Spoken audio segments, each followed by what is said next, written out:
Heber Chase Kimball was a leader in the early Latter-day Saint movement. He served as one of the original 12 apostles in the early Church of the Latter-day Saints, and as first counselor to Brigham Young in the First Presidency of the Church of Jesus Christ of Latter-day Saints from 1847 until his death. Early life. Kimball was born in Sheldon, Franklin County, Vermont in 1801, descending from the Kimball family who had immigrated to Massachusetts from Britain in 1634. He was named after a Judge Chase, who had helped the family in their efforts to settle in the area, his father having suffered the loss of his investments due to the embargo preceding the War of 1812. The family moved west and eventually settled in West Bloomfield, New York, Ontario County, New York around 1811.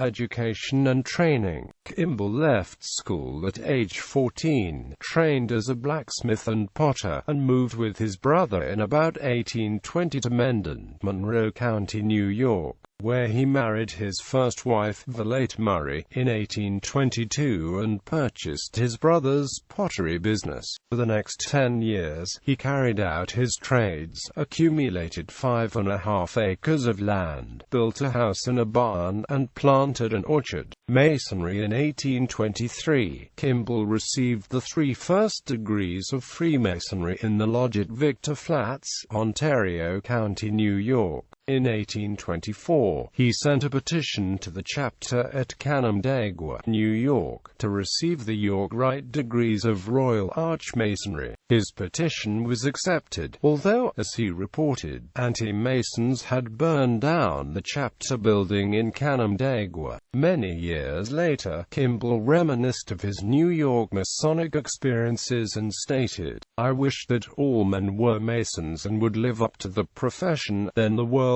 would be in a much better state than it is now." When the Church of Jesus Christ of Latter-day Saints had established itself in Nauvoo, Illinois, Kimball was one of the original petitioners to establish a lodge there and served as Nauvoo Lodge U.D.'s first junior deacon. He remained active in Freemasonry throughout his stay in Nauvoo, but was not active once he moved to Utah Territory, there being no lodge in Utah in his lifetime that would allow Mormons admittance.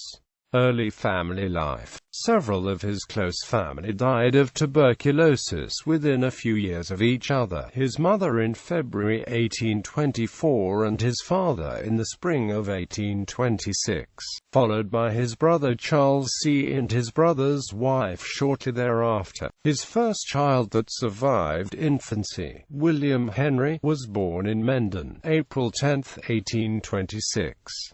Signs in the heavens. Kimball claims to have witnessed a miraculous event on September 22, 1827, which, according to his autobiography, he subsequently learned took place the same evening that Joseph Smith received the records of the Book of Mormon from the angel Moroni. Quote, "This involved a white smoke arising on the horizon, growing clear and transparent of a bluish cast to reveal an army on the move in platoons. We could see distinctly the muskets, bayonets, and knapsacks of the men, who wore caps and feathers like those used by the American soldiers in the last war with Britain, also their officers with the swords and equipage, and heard the clashing and jingling of their instruments of war and could discover the form and features of the men. The most profound order existed throughout the entire army. When the foremost man stepped, every man stepped at the same time. I could hear the step. When the front rank reached the western horizon, a battle ensued, as we could distinctly hear the report of the arms and the rush. No man could judge of my feelings when I beheld that army of men. As plainly as I ever saw armies of men in the flesh, it seemed as though every hair of my head was alive. This scenery was gazed upon 4 hours, until it began to disappear."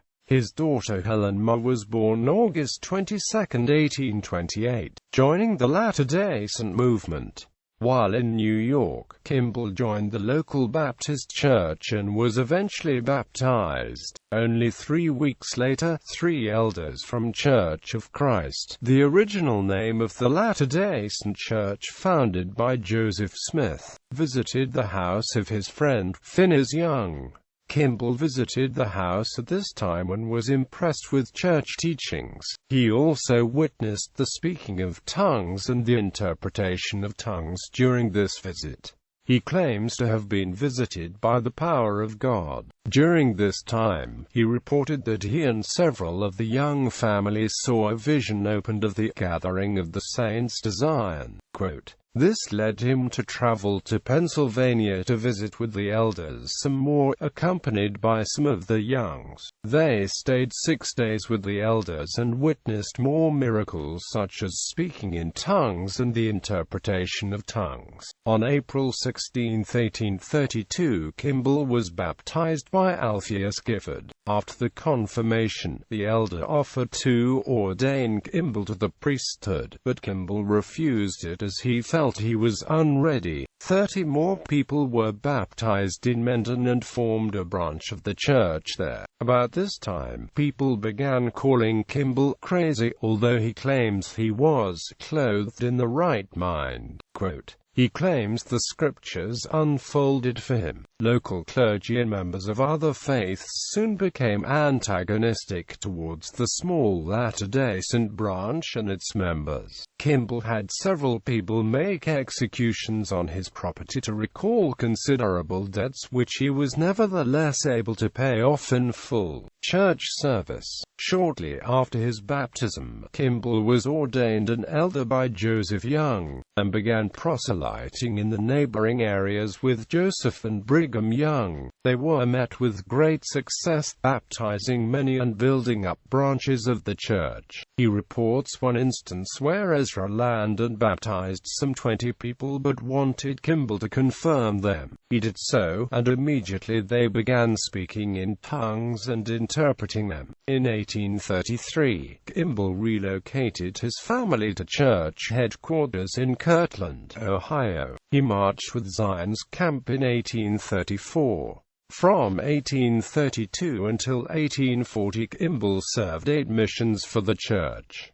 Quorum of the 12. On February 14, 1835, Kimball was ordained a member of the Quorum of 12 Apostles of the Church of the Latter-day Saints. He was one of the original 12 members of the Quorum, being 4th in seniority. Joseph Smith called Kimball to lead a group of missionaries to England in 1837. The mission began work in Preston, Lancashire, England. After the initial baptisms in Preston, the missionaries expanded their efforts to the Ribble Valley. By the time Kimball left to return to the United States in 1838, about 1,500 people had been baptized. Kimball returned with a small party to make travel arrangements for the groups and discovered the Latter-day Saints were undergoing considerable strife and pressure in the state of Missouri. While Smith was imprisoned in the Liberty Jail, Brigham Young and Kimball organized the removal of approximately 12,000 Latter-day Saint refugees across the border into Illinois. The church founded the city of Nauvoo and built a temple. In September 1839, Kimball left Nauvoo for another mission to England. He did not reach Indiana until October. He made stops at Kirtland to encourage the remaining saints to move to Nauvoo and other places, and a long stop in New York City. He sailed from New York on December 19 but did not reach Liverpool until April 6.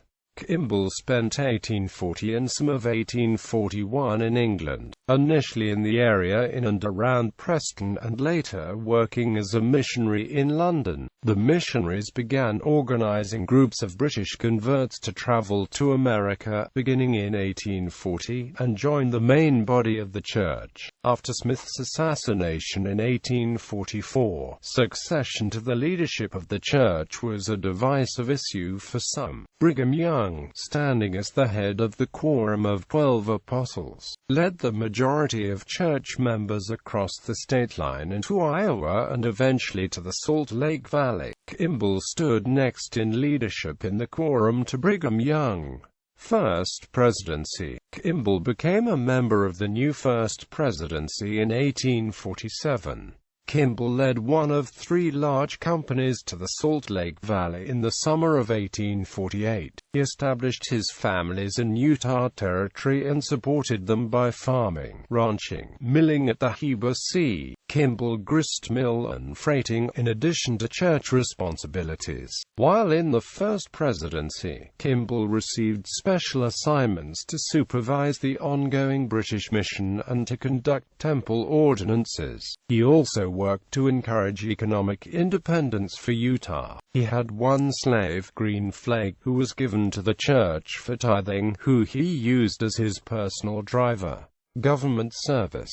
When the provisional government of the state of Deseret was organized in spring 1849, Kimball was appointed the Chief Justice and Lieutenant Governor of the proposed state. Kimball served in the Utah Territorial Legislature in the Upper House from 1851 until 1858. He was president of the council during the session, beginning in March 1851, but later served as a regular member of the council. One night at family prayers, Kimball said that the angel Moroni had visited him the night before and informed him that his work on this earth was finished, and he would soon be taken. Kimball died the following day on June 22, 1868, at age 67, in Salt Lake City, Utah Territory, from the effects of a carriage accident. He was buried in the Kimball-Whitney Cemetery, located on the south slope of what's now known as Capitol Hill, an area then called Heber's Bench, after him. Family. Kimball received private instruction from Joseph Smith on plural marriage. Initially reluctant, Kimball accepted the responsibility and married a second wife, Sarah Noon. His first wife, the late Murray Kimball, accepted plural marriage and welcomed the additional wives as sisters. Heber and the late agreed and gave the 14-year-old daughter Helen Mar as a plural wife of Joseph Smith. Kimball considered the marrying of multiple wives an expression of his faith in and obedience to God. I have noticed that a man who has but one wife, and is inclined to that doctrine, soon begins to wither and dry up, while a man who goes into plurality looks fresh, young, and sprightly. Why is this? Because God loves that man, and because he honors his work inward. Wives and children. Kimball eventually married a total of 43 women, although it is stated that many of these marriages were merely caretaking arrangements lacking a physical intimacy component. Kimball had 66 children by 17 of his wives. Descendants. Kimball has a number of noteworthy descendants, including Spencer W. Kimball, grandson; Orson F. Whitney, grandson; Natasha Rambova, great-granddaughter; Nick Udall, great-grandson; Edward L. Kimball, great-grandson; Quentin L. Cook, great-great-grandson; J. Golden Kimball, son; Richard Ian Kimball,